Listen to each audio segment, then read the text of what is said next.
Please welcome to the Elevate Daytona Beach stage, Christen Gandy. Good evening, Daytona Beach. You all look lovely. Thank you for the round of applause. The dress is on purpose. I know they already did some housekeeping, but if you'll please stow your tray tables up, put your chairs in the upright positions, put your phones in airplane mode. We're expecting a little bit of turbulence on this ride, okay? We're coming out the gate swinging for Elevate this year, so I just want to make sure you're aware. My name is Christen Gandy. Yes, I will absolutely MC your event, but tonight I do want to talk to you about something serious. I want to help you, as I've helped myself, do the most important thing you will ever do in your entire life. So take a second, and I just want you to think about your to-do list for tomorrow, right? Work, kiddos if they're in the mix, errands. And then I would like you to consider, if at all, that 10,000 Americans die every day. It's a sobering number. Raise your hand if you know for a fact that tomorrow is not your day. 100% clarity.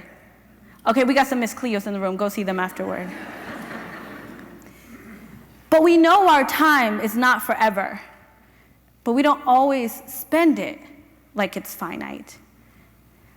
If you're like me, the thought of running out of time creates this deep sense of dread. The people we'll never see again.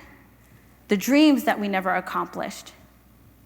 So then why does it take confronting something so dark for us to act on it? The whole point is to make sure that we're able to say goodbye to the people who are important to us. And when our time is up, we have no regrets. We're proud of what we accomplished, and there's nothing left on the table. This is the fortune of the finite, the abundance in limitation. I'd like you to consider tonight that everything that you want out of life isn't in doing everything. It's in only doing what matters to you. My mission is that from here on out, whatever time you have left, that you spend it purposefully and that every moment counts. Now, you may be wondering why I care. In 2011, I got a second chance that almost no one ever gets. I took my own life.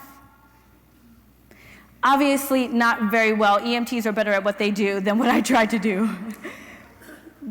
But I was 24, severely depressed, and the only thing more interesting than why I did it is that it didn't matter.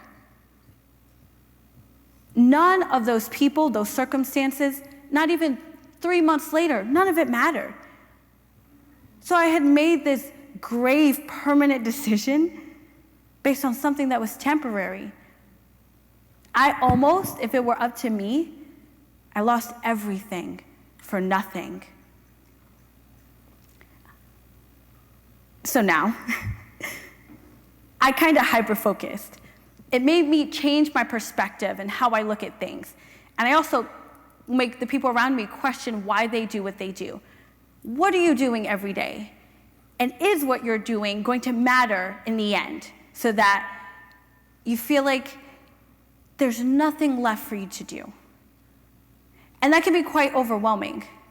So I came up with a really easy way, no pressure, to kind of figure that out.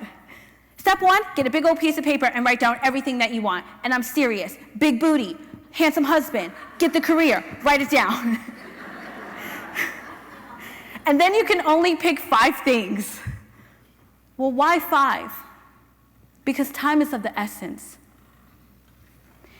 Simon Sinek, a great modern philosopher, interviewed Angela Trember. She's a choreographer in New York City. She was given 2 years to live after being diagnosed with breast cancer. Now, 2 years is important. He was fascinated because it's not 3 to 6 months where you drain your savings, bucket list, divorce your spouse. But it's also not 5 years where you're like, I can do my will tomorrow. 2 years is enough time for us to feel a sense of urgency without throwing caution to the wind, because we all have responsibilities. I know that. But the responsibilities can't outweigh our purpose. And to me, Our purpose is to transmute the pain into a reason for living. Death gives us that framework. It makes sure we understand that we don't have all of the time in the world to do what's important to us. The cool thing about it is, if you just focus on 5 things and make those things a reality somehow, by doing what you want to do with your life, you inspire others to do the same. The most important thing you will ever do with your life is decide what to do with it. It makes or breaks whether or not you have regrets in the end.